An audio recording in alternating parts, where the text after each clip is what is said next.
One, two, three.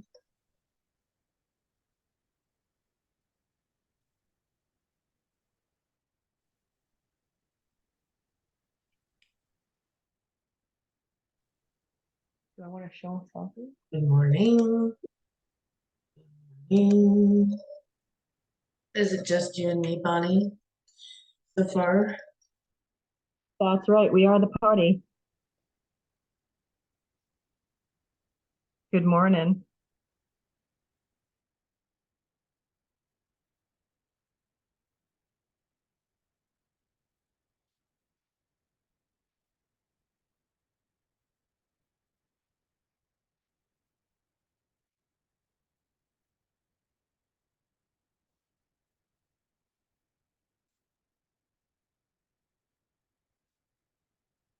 Test.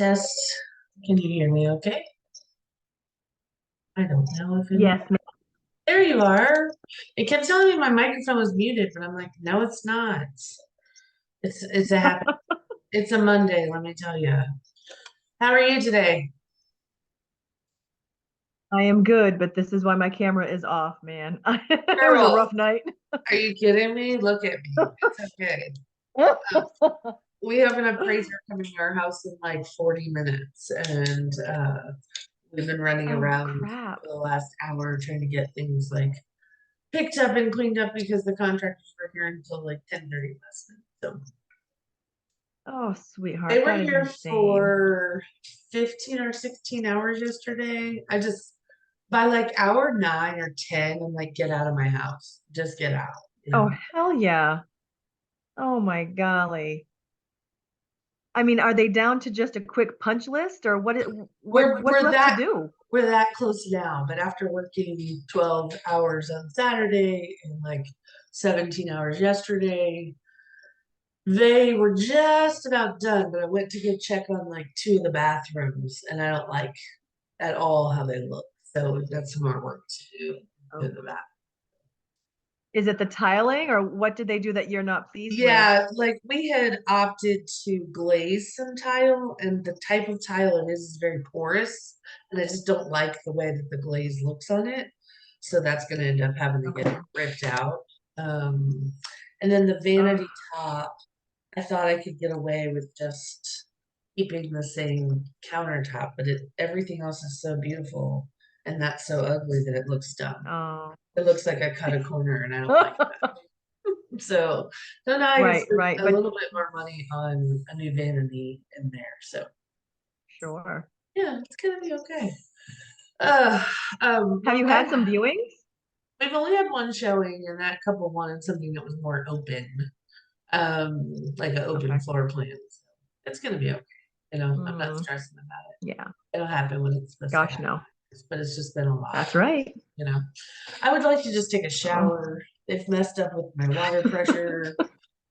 I oh can't even do God, girl. laundry or take a shower like without like dripples of water. So Oh, we're gonna that's get the through worst. this. I think, you know, I think we're gonna Yes. be okay. I just don't at some point it'll be at the end. I don't know when, but it's and maybe I'll still have my sanity by then. So we shall see.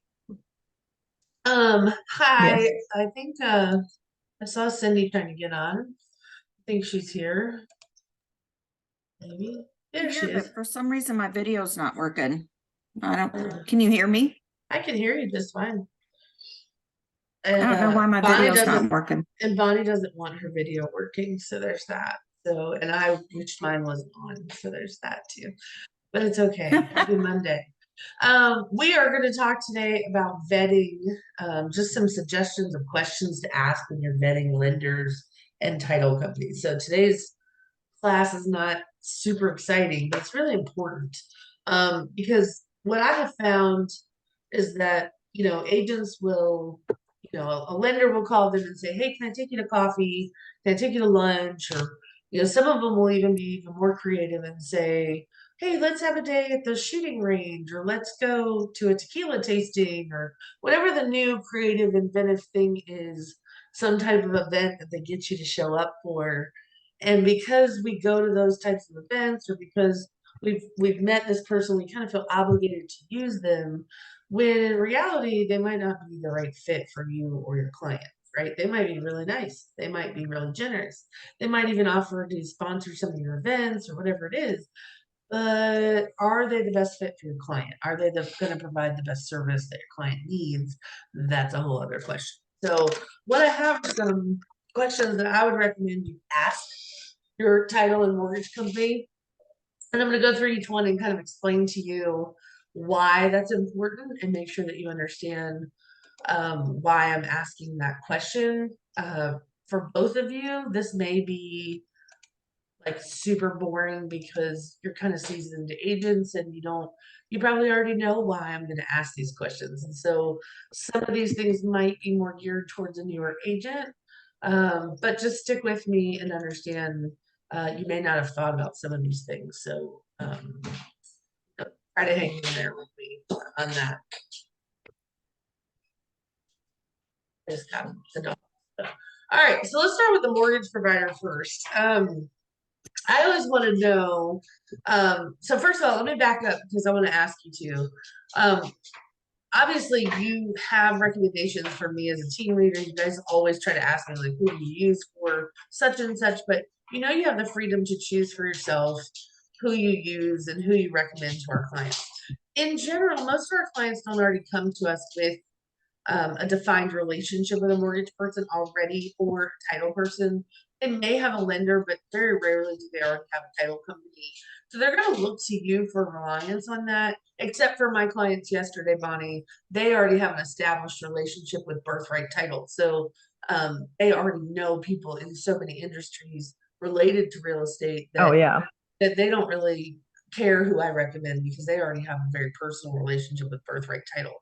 So if they come to you with a preconceived, or already a pre-established relationship with these vendor partners, then obviously you want to honor those. But typically your clients are not going to have a defined title person or a defined mortgage person, and they're going to look to you for recommendations. And so my advice to you is, you're going to sit down with these people that are trying to buy for your time. Like, hey, can I take you to lunch? Can I take you to coffee? Whatever it is. My advice to you would be to sit down with them and ask them these questions so that you really truly understand what it's like to work with them and how that's going to impact your client on the front end. You guys know that I have told you for a long time, your bench should be kind of deep. You should have a lender partner who truly can morph with all of your clients, whether that's a $150,000 buyer or that's a $1.5 million buyer. Your lender partner should be able to morph with a variety of type of clients. And I also have a deep bench of a bunch of lenders. I have one or two that get the bulk of my business, but then I have others that have very unique programs or unique offerings or specialty programs for professions that I will pull out if I need them. So, for example, prior to Aaron Milstead going over to CMG Financial, if I had a self-employed borrower, a musician, a 1099 client that's really kind of complicated, I would send that to CMG because they, they use their own funds, right? It's not just a broker where they broker the loan out. Sometimes they will keep some programs in-house. And sometimes I know in the past, they've been able to do things that other lenders can't. Okay. So they have, Cindy, were you going to say something? No, sorry. It's okay, don't worry. So the thing is you need to have vendor partners that fit a variety of needs. So there are certainly, I don't send all of my clients to Wilson Bank and Trust, but if I had clients that were looking to buy raw land, that's whose number I'm going to give them because that's who I know finances vacant land. Versus, I'm not going to send most of my clients to like a Pinnacle Bank or a local bank or something like that. I want someone that has a lot more leverage, a lot more flexibility, a lot more programs to choose from. But some of these smaller banks can help with a portfolio product, or they can help with something that's unique that maybe some of the bigger providers don't. So you need to have a deep bench. So the first one says, what does your lending process look like? Is it front loaded? So what I want to know is, do they just send their client to a link, an application link? Do they actually call them on the phone? Do they ask them questions to evaluate what their needs are, what their goals are? Or do they just throw them in the same products? Like, they've got a 20% down, a 10% down, a 5% down, and then an FHA. I want a mortgage partner who's going to actually call my client and say, introduce themselves to them, find out what their goals are. Is this a long-term purchase, a short-term purchase? Are they trying to keep more money in their pocket? Are they trying to reduce their monthly payment? Like, these are all important questions on the front end to ask so that you can properly identify what kind of product to put your borrowers in.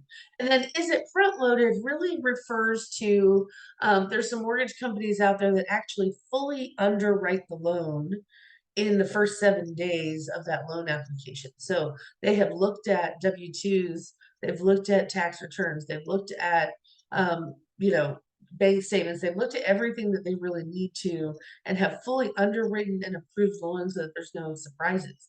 There's no shocks later down the road. That's typically movement mortgage works that way, where everything is fully underwritten within the first 7 days. And typically it's just you're waiting on an address. And they would have to have a subject to an appraisal, but typically everything else is already done and underwritten and approved or not approved or conditionally approved. And so I like to know, is it front loaded? What does their process look like? Are they sending people just to a link, or are they actually taking the time to call them and meet with them? Do you have in-house underwriting? And if not, where are they? This is just for my knowledge to know if your underwriter does flag something. What's your relationship with that underwriter look like? Do you have one? Are there barriers in between you and the underwriter that really you don't have a lot of leverage with them? Or is the underwriter across the hall and you can just go ask them questions and talk out whatever their concerns are? Obviously, you guys have been in the business a little while. You know that if what the underwriter says is what goes, and the underwriter knows all the guidelines, they know all the rules and regulations, and they're the ones scrutinizing the file. I want a mortgage lender that has a relationship with the underwriter so that if there is a snag, they can go talk to them. They can go figure out how to fix it. Are your rates competitive? It's kind of a loaded question. Every lender I've ever asked this always tells me the same thing. Yeah, our rates are super competitive.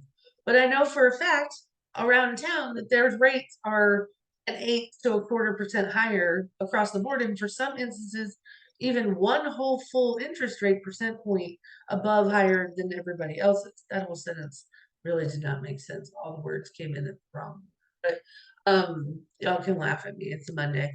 But their rates were 1% higher than everybody else's. But they were like, very popular. A lot of agents use them. You got a lot of goodies from the lender all throughout the year. But that's how they were financing those things, as they were bumping up the rates, which wasn't the most competitive for my clients. What are your fees for my buyers? So some lenders are going to be real upfront. They're going to tell you, we only charge an appraisal fee. We only charge a underwriting fee, or we have a flat, our fees are capped at $1,200, whatever that is. I want to know what kind of fees there are. Nothing makes me more angry than to send a file to a mortgage client, to a mortgage officer, and come closing, you get the settlement statement, and you see a bunch of junk fees. Because our clients know that junk fees, they don't have to pay them. There's lots of clients that don't have them. But most of the buyers are unsuspecting. They just trust that the lender is going to send over the best, deal for them, and this is what it costs to borrow the money, and they just pay it. But our job is to look out for our clients and make sure that the partners that we're recommending to them are not charging them exorbitant miscellaneous fees that are crap. What does your availability look like on the weekends for pre-qualifications and open houses? This is super important too, because you want to have someone that is available on the weekends, because our business operates on Saturdays and Sundays. We don't, have the luxury all the time of waiting till Monday. So yesterday, Bonnie showed a house for me. The client was super interested. They wanted to move forward, write an offer. I called my lender. My lender gets me a pre-approval letter that evening on a Sunday evening. Or you guys know, our lender is happy to do open houses on the weekends if she's available. So, but regardless of who you're talking to, if you're really vetting these partners, you need to know, am I even going to be able to catch you on the weekends? and ask them, quite frankly, if I call you for a pre-approval on a Saturday or Sunday, am I gonna be able to get that, or do I have to wait until Monday? Because that is gonna impact your business. When we're in a very fast market and you have to get an offer together quickly, and not having a pre-approval letter makes you less competitive, it matters. So you need to make sure that you're asking these questions on the front. Number 6, what does your application process look like? Is very, like I was talking about. Do you just send them to a link? Do you have them come in? Do you, sit down and talk with them about their goals and educate them about what the process looks like? Or are you just sending them to a link and telling them to apply, and then Yahoo, you got approved? I want somebody who's a little bit more hands-on, who basically finds out what the client prefers. Would they like to come into the office? Do they, want to just talk over the phone? Is it a Zoom call? What is it that you're doing? But I want to know what your application process looks like. And then I want to know what your appraisal process looks like. So you guys know, obviously, Erin covers, she covers the appraisal fee on any of our clients on my team, on behalf of our clients, which is an added benefit just because of that relationship we have with that lender. But there are also some appraisal processes, such as, are they, are they in-house appraisals? Are they, these days you don't really typically have that, but are you seeing the same appraisers all the time? Are you able to use from a specific network that you like? Do you have any leverage over the appraisals? Or are you kept definitely at an arm's distance or an arm's length from them? What does your communication process look like? So I want to know what my borrower is going to hear from the lender. Are they getting an update every Monday? A lot of mortgage people do their Monday morning update calls. You always know on Mondays, the lenders that are in the core coaching program, because they always call on Mondays. And you also know, who's been in that kind of coaching before, because you get updates from them, or you'll get letters from the heart, communication from them. But I just want to know, what does your communication process with my client look like? Are they in the dark unless there's a problem? Are you reaching out to them weekly? Do you have a whole system set up to where it sends them e-cards all along the process explaining things? Let me know what that communication process looks like. What is needed before issuing a CD? So there are some companies that certain things have to be in place. Like, you have to have the appraisal back, you have to have the certificate of occupancy. There are some mortgage companies that will not issue the CD until all these things have been received or done. Well, the CD not going out based on having these things could impact your closing date. So I never want to use a mortgage company that holds the CD hostage if we don't have a certificate of occupancy. If you're selling new construction, that could delay your closing. It could impact your borrowers big time. If they're planning on moving into their house and they have to wait 3 more days because the CD can't go out until we get the certificate of occupancy. And the certificate of occupancy probably isn't going to happen until literally the last minute. And so how does that impact your buyers? Do these questions make sense? Are you understanding why I'm asking a lot of these? Yes, no, maybe so. Yes, yes. Thank you, Cindy.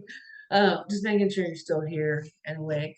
Let me make sure that you guys, Holly, there's the link. I wasn't sure if you saw it because you came in after I posted it, but these are really important questions to ask that not a lot of people, I don't think agents are taught what questions to ask these people. We're just taught, hey, go out and find vendor partners to help support your business, or you need to have people to refer, to recommend.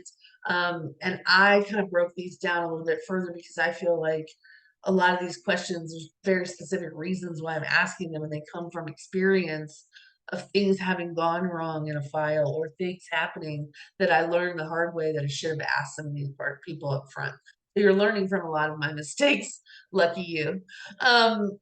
So what does your funding process look like? And that's number 10, and that's super important as well. This is not just because of new construction, it's also because whatever agent you're working with on the other side of the transaction, a lot of times some of them will not release keys until the loan has funded. Well, your borrower has done everything that they're supposed to. They showed up, they paid their money, their cash to close, they did their walkthrough, they signed everything. They're not in charge of when the lender actually funds the loan. And you've got some listing agents who will not give you keys until the loan has funded. You know, mostly to the title company. They want to know that the title company or attorney has received the funds from the lender. But there are some agents out there that until their seller gets the money, they won't release the keys. Well, that could be a whole nother day. It might fund is from the title company, but maybe the title company hasn't balanced and they haven't actually dispersed the funds. And that's very different. So you need to clarify with some of these listing agents, hey, and some of you have heard me say this before, when you're scheduling your final walkthrough, you need to ask the listing agent. I don't ask, I just tell them, hey, this is my plan. I'm going to get the key out of the lockbox at the final walkthrough. I'm going to hold that until closing. And then we're going to take possession once the title company has received the lender's funds. And that's how I present it to them. I don't ask because I'm taking charge of the transaction. I'm letting the listing agent know what my plan is and let them know that if they have an issue with that, then now's the time for us to discuss it. I don't want to wait until we're standing in the final walkthrough and I'm about to take the key and the agent says, no, you can't have it. So I want to, you know, set expectations on the front end with that agent, let them know what my plan is on the front end, and making sure that I'm explaining that we're going to take the key as long as the title company has the money. When your seller gets it, it's not my problem, nor is it my client's problem. Okay. Thanks, Bonnie. I try to come up with some decent ones every now and then. But I promise you, I learned the hard way. I have some agents here in Nashville I've worked with that would not give me the keys to the property until their seller got the money. That's not fair. It's not fair because your client did everything they're supposed to do and they want into their house. They also are making moving arrangements and having appliances delivered and supplies delivered, all kinds of things. And so you need to make sure that you're taking control of the transaction. You're telling the listing agent what you're planning on doing. But you need to know from the mortgage company, what does their funding process look like? For example, I also know that CMG typically funds the loan before closing. So they've already sent the funds to the title company in advance of the paperwork being signed. There are other mortgage companies that will not release the funds until the paperwork comes back and everything is scanned from the title company. They won't release the funds till then. So you need to know when you're vetting these mortgage partners, which way is it? Are your funds normally already at the title company, or do you have to wait for wet signatures before you release the money? And how does that impact your client? So that is why I'm asking that question. What is your funding process? Do you resell your loans? This is an important question too, because a lot of people, especially realtors, don't understand the mortgage business. It is very common for most mortgage brokers to resell the loan to a different loan servicer within 60 days of closing. Excuse me. In the scheme of things, does it matter if they sell it or keep it in house? No. But again, it's about setting expectations with your borrower, letting them know, hey, you've had great service from Aaron at CMG, but just keep in mind, like, they may not keep this loan in house, they may resell it. Don't set up your auto payment with your mortgage company for at least 90 days to make sure that they didn't resell the loan so that your money goes to the right place. It's just setting expectations. It's letting them know what the process is and knowing that that mortgage company that you've been recommending doesn't keep any of the loans in house. So it's not typically, they're not the one servicing it. Your borrower could have a horrible time, you know, setting up payments and things like that if you don't understand how the mortgage company works. And are they selling it or keeping the loan? What system do you have if a buyer doesn't qualify now to help them qualify in the future? This is a question I love asking because I want to know, is this lender actually educative, or are they, don't send me people unless they have 800 credit scores? Like, I want a lender for somebody who is struggling. Those aren't typically all of my clients. Most of my clients are golden at this stage of my career. Earlier in my career, I worked with a lot of people who didn't qualify credit. I worked with a lot of people who needed to work on building their credit and maybe reducing their debt to income ratio. But now in my career, most of my clients are well established. Their credit scores are higher. They have more assets. Sorry, the dog went crazy. And so, but I still get referrals for clients that need help. And I think home ownership is a right everybody should have. I think it changes people's lives moving from a renter to a homeowner. I think it's the fastest way to build, wealth for your family is through the purchase of real estate. And so I want everyone to have that opportunity. And I want to work with lenders who, if I did happen to send them a client whose credit score was in the 400s, or they had a lot of debt, or they just couldn't qualify now, what program do they have to help educate them, encourage them and motivate them and help them get to where they need to be to buy a house? And I want a partner, vendor partner who believes in home ownership as well, not just to make money, but really believes that that is the fastest way to long-term wealth is through the acquisition of real estate. So that they take the time to educate these borrowers, like how to fix their credit score. Like, will they sit down with them and help them come up with a budget? Do they put them in some kind of credit care program that doesn't cost the client anything? Like, what does this mortgage person have that can help some of my less qualified buyers? Are they going to treat my less qualified borrowers like crap and treat my 800 credit score people like they're the king of Spain? I want them to treat my people the same, regardless of who they are, right? So that's an important question for you is like, what do you have if the buyer doesn't qualify? And then what does your follow-up with this borrower look like? Because they come off of my radar of my like A or B clients. If they're not ready now, obviously there's somebody you're going to have to wait a while and work with. I want to make sure that my lender partner is reselling me to them as well, checking back in with this borrower. How are they doing with their budget? How are they doing with their credit? Like what kind of stuff do they have for that? Do you have the opportunity to provide any leads to me? So this is not a make or break question for me, but it's just a question I want to know. If you do come across an unrepresented borrower, who is your go-to person? Is that an opportunity for me? Do you are you investing money in generating leads as well that you're going to share with me? Do you have an opportunity to provide any leads or opportunities? It may not be the answer to that question may not be the number one defining reason I use that person, but it's certainly going to matter if that person is investing in generating leads for me or my team versus, oh no, I already give out leads to 10 other agents. Well, that might not be the person that I want to give all my business to. What tools do you offer for my business or clients? So a lot of mortgage companies have a lot of tools in their arsenal. So CMG has so many tools. And I know you guys hear me talking about CMG a lot. I'm just using them as an example, but I certainly have always chosen mortgage companies or loan officers that have products that help support my business. So I used to send out a magazine to all of my clients that the mortgage company paid for with guaranteed rate.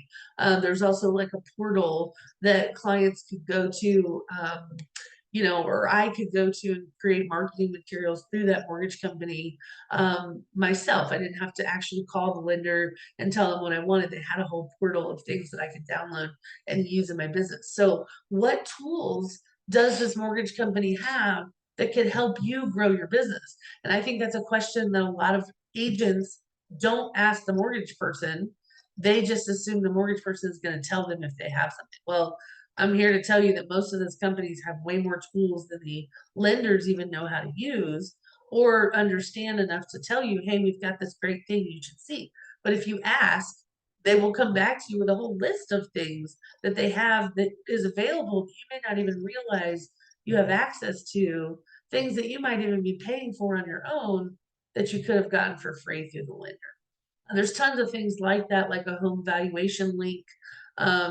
You guys all have that. If you're on my team, you already have that through our website, but there's other mortgage companies that provide that kind of service, where you have a link through them that any seller could go to and get an instant valuation on their property. You have the same thing through Real Geeks if you're on my team, but if you're not, that may be where you can get such a product. And Holly, that's not a plug to try to make you come get on my team. I'm just saying that for everybody involved. I always bleed. And then the last one is, are you able to provide any incentives to buyers like closing cost assistance or discounts? This is super important. Like I said, I love that Erin provides a free appraisal to all of our clients, but she also provides like a 1% buy down on any of our listings right now to help buy down the rate if they do their financing through her. So I want to know, are there any other discounts or closing cost assistance or compensation or any kind of concessions that they can offer? Some lenders might offer just a free appraisal. They might offer, you know, a discount point towards closing costs. They might offer a free Ring doorbell. It doesn't matter what it is. I just want to know, is there anything that you're offering that could be useful to my clients? Do you guys have any questions on the mortgage provider? Anything that you think I skipped or anything you want to talk about before I jump over to the title? Ask now or forever hold your peace. No?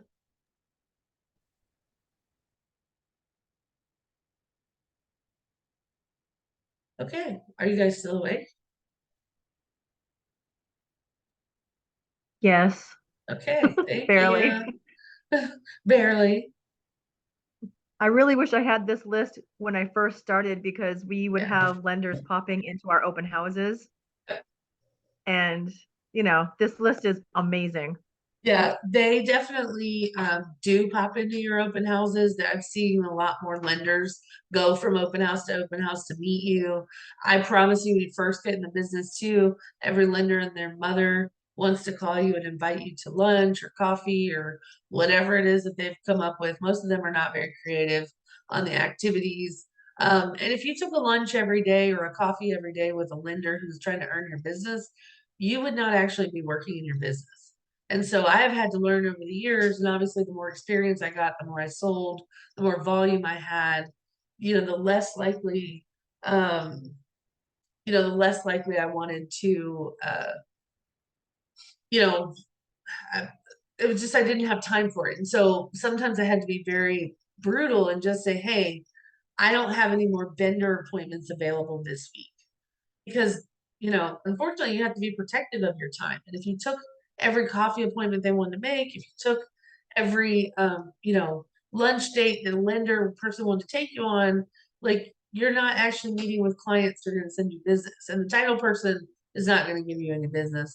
The mortgage person might not send you any business. So you need to be protective. And so when I ran out of, like, I just got fatigued from going on all these appointments with lenders. And when I realized, like, hey, I've got to limit that a little bit, you've got to come up with some words to say. And I love to say, hey, unfortunately, I only have so many hours in my week dedicated towards these type of appointments, and I don't have one available this week, perhaps the following week. And that's only if you're interested in meeting them. I know my wife laughs at me all the time because I don't want to be mean to the lenders when they call. And I certainly don't want to disappoint them or feel like I'm not interested, but really I'm not interested. And so a lot of times I'll tell them I'm really busy. Can you call me back next week? And she gets mad at me and just says, well, why don't you just tell them you can't meet? And instead of just dragging them along week after week saying, hey, I can't meet you this week. And I just learned the hard way that I think it's just easier to say, I don't have any more appointment slots available for these types of appointments in my calendar this week. And I think any lender worth their salt would respect that answer, and respect your response. The other thing is like, I'm done with coffee. I don't want to just have coffee with you.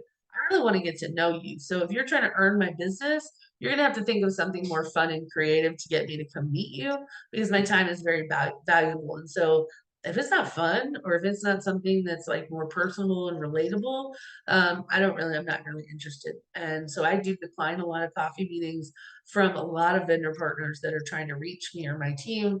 And not just because I already have great partners in place, because I do, but I just simply don't have time to meet with 20 lenders. And they pretty much, I've worked with a lot of lenders in this town already, so I already know how they all work. I've got my people that I like.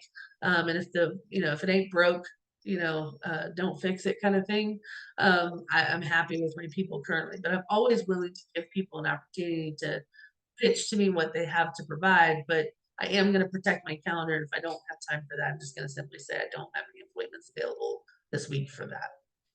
So, Bonnie, I'm glad that you are enjoying the list. I'm sorry you didn't have them when you first got started, but I hope it will help somebody else in the future, that these are things that you just learn along the way. that would have saved me a lot of time in the beginning too, trust me. All right, so I'm going to switch gears, and these are questions that you're going to want to ask your title company or your title attorney when you're evaluating them. So, number one, how do I get a contract to you if I'm opening a new file? What's the best way? So, does it go directly to the sales girl that took you to lunch? Or does it go to an email address that's orders at the title company? Does it get uploaded to some portal? You know, how do I submit a contract to your company? And then what happens once I submit a contract? Who does it go to? I want to know how many people are touching it. I want to know, does it get assigned to a processor? Do I get assigned to the same processor every time? That is also very important. So back in the day, I used to use a local company here in East Nashville. I just had a relationship with the title attorneys there. I knew them very well. And they kept assigning me to this one processor that I did not jive with. I did not get along with. And she was rude to my clients and she was rude to me. And I just called the title attorney herself and said, if you want to continue to receive my business, do not put any of my files with this process. I would prefer a different. And I didn't mind selling that because I felt like this processor was very stressed out and overwhelmed. I did not like the way she talked to my clients. I did not like the way she talked to me. And I felt like that was not matching the level of service that I provided to my clients. And so in order to continue to use that company, they knew that processor was not going to be assigned to any of my clients. And it was awkward at first because I know the processor knew that I requested should be removed from my files, but I needed to do that to protect my business and to protect my clients and my relationship with my clients and my reputation. So if you find that somebody is not jiving, like you like the title company, but you don't like the processor, or the processor makes a lot of mistakes, or the communication with that processor is not where it should be, find somebody else. There's plenty of other options out there. Who's going to be handling my files? Again, who's the processor or who sets it up? Like how are the files set up in the office? Does it come in through the front door and the girl first at the front desk sets up the file and then it gets assigned to a processor? You need to ask, how are the files set up in your office and what does that look like? One thing you might want to add to this question is what software do they use to manage their files? And that is not on this list, but I think that's important. So a lot of the title companies use a software called Qualia. Qualia is automatically going to send you as the agent a task list. And so that task list is going to be just to confirm your client, contact information, to confirm your commission, to confirm any office fees or other things that are going to be charged to the client. And it's just basically a project management software that the title companies use to keep everything organized. I just want to know if they're using Qualia because I know that means I'm going to have to verify two things somewhere between the time I turn the file in and the time of closing. And for some people that might be annoying. They may not like to use Qualia. So I would just add that on level number 3, like what software do you use to manage your files as well? What does your communication process look like with my client? So again, are you mailing? Are you emailing your paperwork that you want our clients to fill out?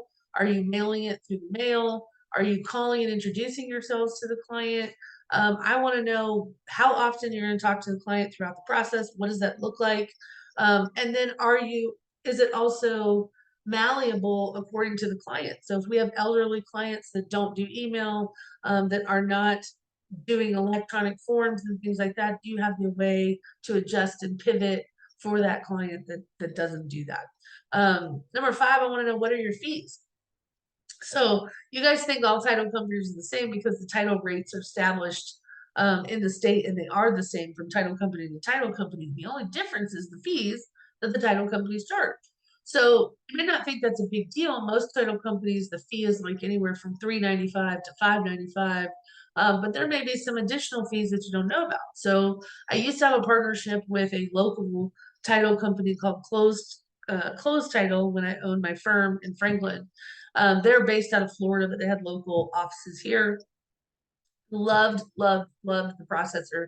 She probably still to this day is one of the best processors I've ever worked with. She's efficient. She doesn't make mistakes. She's amazing with the clients. She's amazing with me.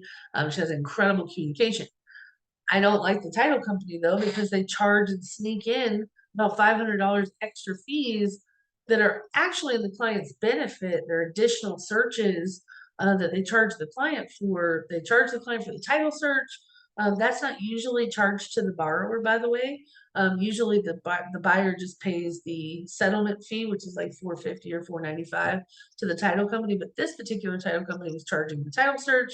They were also charging an enhanced search, which basically searches for any liens on the property, make sure all the utilities have been paid. So it's an extra level of protection for the borrower, which is great. But if you don't explain that to the borrower and tell them that up front, they just see an extra $500 worth of fees that nobody knew about.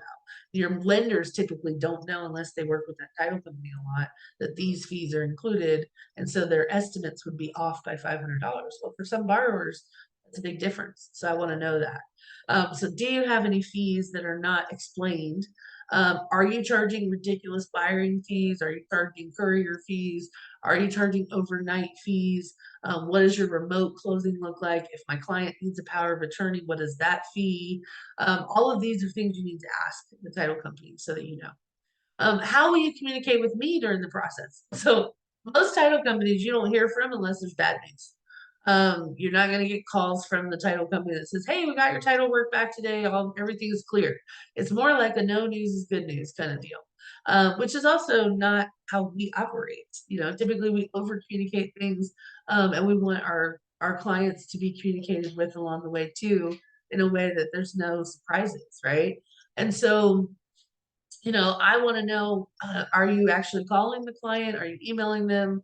Are you texting them? How often, if my client calls and has questions, can they ever get you on the phone? There are title companies that, like the one I used to work with in East Nashville, that the processors refused to take phone calls. So everything was email only. Well, when you're in a crisis and you're supposed to close in an hour and the documents are all wrong and we're still waiting on something, we're clearing a problem. I need to know I can call the title company and get you on the phone. I know you're stressed. I know you have 200 files you're working on, but email only is not going to work for me. I need to be able to talk to you. So I don't love that, but I do ask about what the communication process looks like with me and the clients. How do we schedule closings? Are they already scheduled when you get the contract? Are you already putting it on the calendar? Do I have to call a week before closing? Is the underwriter or is the processor going to reach out to me to schedule the closing? What is it that you would like for me to do in order to schedule? What's the best way for me to schedule? Will you travel to me or to my client for closings is another important question. Sometimes your clients are not going to want to go to East Nashville or Lebanon or wherever, Mount Juliet or wherever your title company's office is. And sometimes if your client's having a baby and they're in the hospital, will your title company come to the hospital to help get the signature? We've had title companies meet people at the airport, in between gates because they happen to be there, like traveling themselves, and took the paperwork with them. We've had title companies go to the hospital and get papers signed. I even have had attorneys have to go to jail and get a signature from an inmate in order to get things done. So I would just want someone who is going to do what it takes to get it closed and not brush it off onto somebody else or make it so that it's really even harder for my client. So, will you travel to me or to my client, and what does that look like? How do you share wiring instructions with my client? This is super important. I think I've shared with most of you that I have been I've had 2 clients the victim of wire fraud. One actually lost their money, the other one almost lost their money. And so I want to know, how are wiring instructions shared with my client? Are they on a secured server? Does my client have to call the office to get the last 2 digits of the account number, or is everything provided? Is it provided directly to the client, or are you sending it to me? Because I don't want it. I don't want you to send it to me to provide to them. You should be providing it directly to my clients. And then you should have something in place to protect my client against wire fraud. And what does that look like? Do you have secure servers to protect my client's data? I want to know that your emails are not being hacked monthly because your company has not invested money in secure email servers or programs to help secure some of their information, because they are dealing with social security numbers, their loan applications, sensitive private information that's getting emailed back and forth. And I just want to know what's in place to protect my client's data. How do you provide a copy to my client if closing statements of closing documents, sorry, there's a typo there, after the closing? So is my client getting an electronic copy? Do they get emailed them 3 weeks after closing? Do they get it at closing in a fancy binder, a fancy envelope? How is my client going to get a copy of all the documents that they signed at closing, and what does that look like? Number 12, who will be performing my closings? Is it actually a processor? Is it an attorney? Is it a mobile notary? Is it just the girl that sits at the front desk has been trained to do closing? I want to know who's doing it, who is available to answer questions. If my clients do have questions about the law, is there an attorney that's going to be able to answer those? Who's going to be doing the closing is really important. When will my client receive a draft of the settlement statement? So there are title companies that have so much business that they don't get that settlement statement to you until an hour before closing or the day before or, the 2 days before, because that's their process. But, TRID, the law that went into place with TRID was supposed to prevent last minute loosies of borrowers receiving their settlement statements an hour before closing or 10 minutes before closing or 10 minutes after the closing is supposed to start is when the settlement statement is done. It was supposed to go out. It was supposed to make sure that they at least knew how much money they were supposed to bring to the table in advance, and made a law that said that they should know at least 3 days in advance of closing how much they're required to bring to the table. So I want to know, when are they getting the settlement statement, and do we have to request it, or is it automatically sent? Do you have a process that is outlined for that? What does your process for funding look like? So some title companies are actually going to wait until the whole thing is signed, the system is balanced, and then they will cut checks. Some title companies will hand me my check right at the closing table and just tell me to hold on to it until they notify me that it's funded. So that way I don't have to come back to pick up a check. Some companies are actually going to have couriers that will courier the check over to your real estate office. Some will have direct deposit or wiring directly from the title company to the brokerage so that they're paid right away. It just depends on title company to title company or attorney's office. But what does the process for funding look like? Do I have to wait on my money? Do I have to wait the next day typically? Are you overnighting checks? All of this, you guys don't think it really matters, but the reality is that sometimes we live paycheck to paycheck, and we've already waited 30 days for that money. My God, poor Bonnie has waited almost 2 months for some money, 3 months for money on a closing that I hope is closing this week. Praise Jesus. But I want to know what the funding process looks like. Am I waiting on a check? Am I coming back to pick up a check? Do you have a courier delivering my check? What does that look like in terms of me getting paid? And then, do you have any tools that can help my business? Is the same as the mortgage company?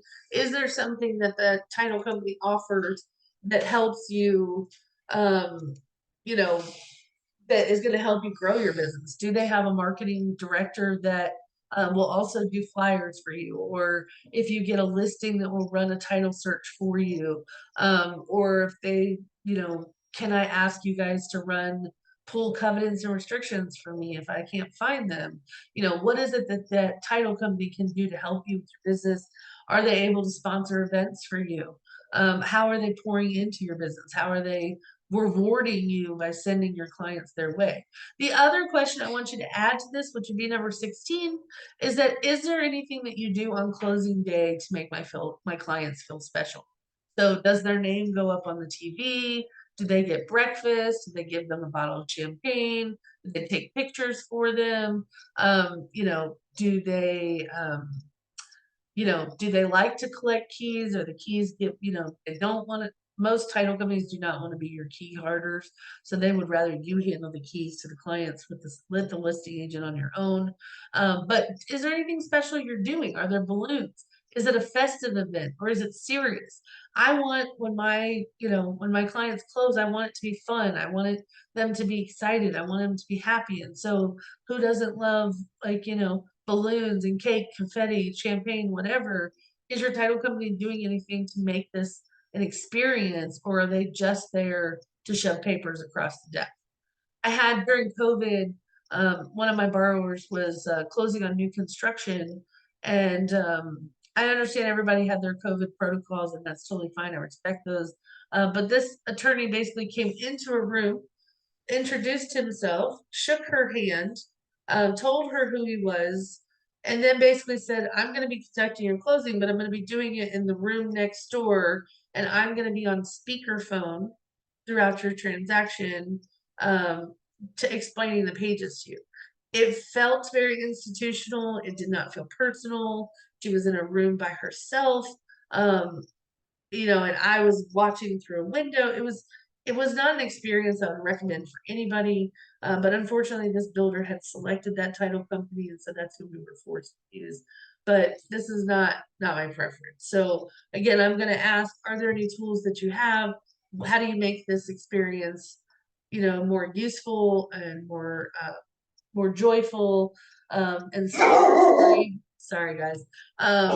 Than just sliding papers across the table. And the other thing is, how are they conducting the closing as well? When they are asking your clients to sign, quiet. When they're asking your clients to sign the documents, are they just shoving across the paper, across the table, praying that the client doesn't have any questions? Hey, come here, come here.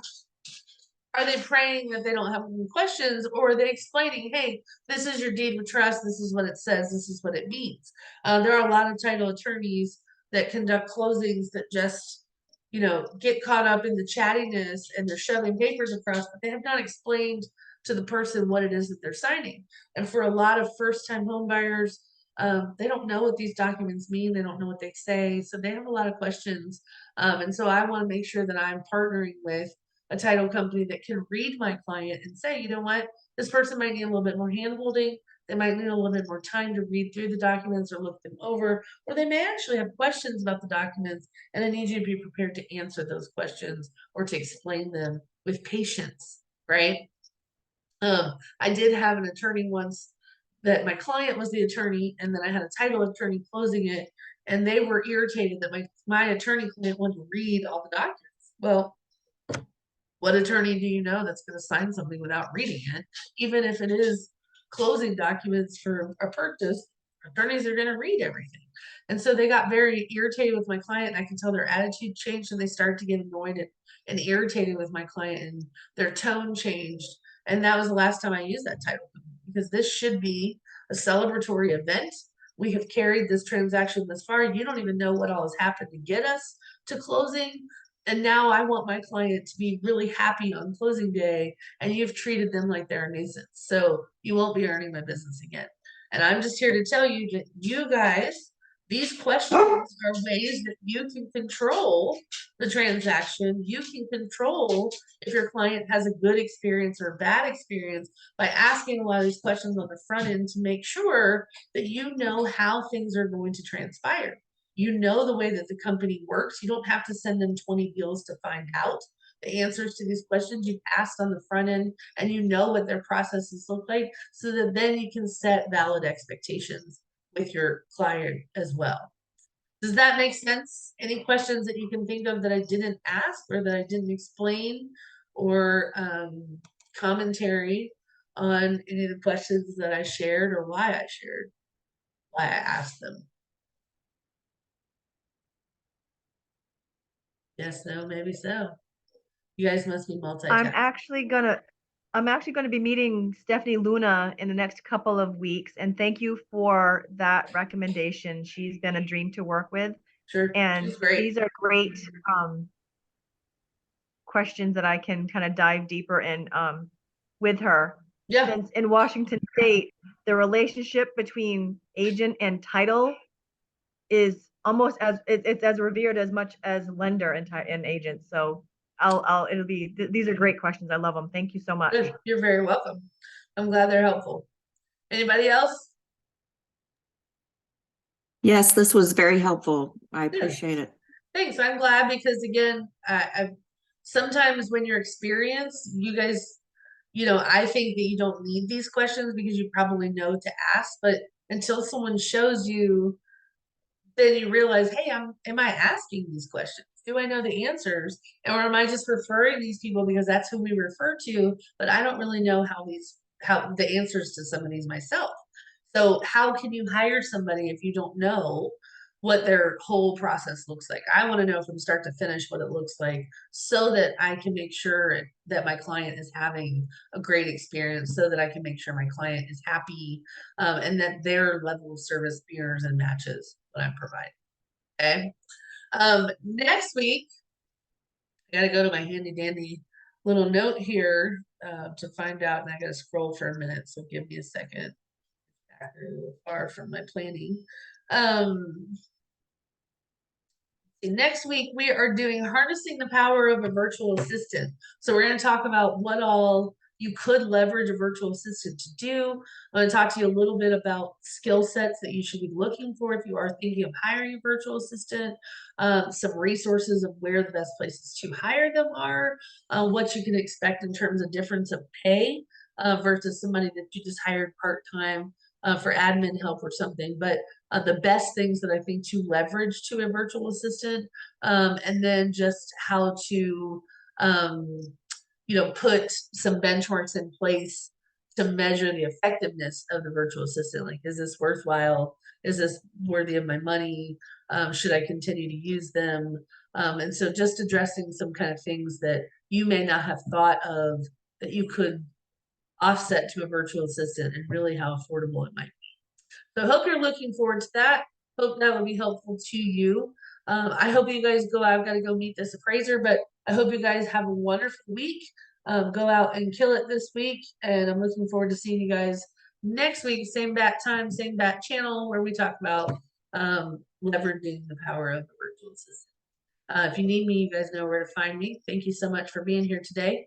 And I hope that this is helpful, and make sure that you go gather the information, the answers to a lot of these questions for both your lender and your title partner, so that your client has the best experience that they deserve to have. Okay. You guys go have a good day. Thanks for being here. Thank you, Laura. Thank you.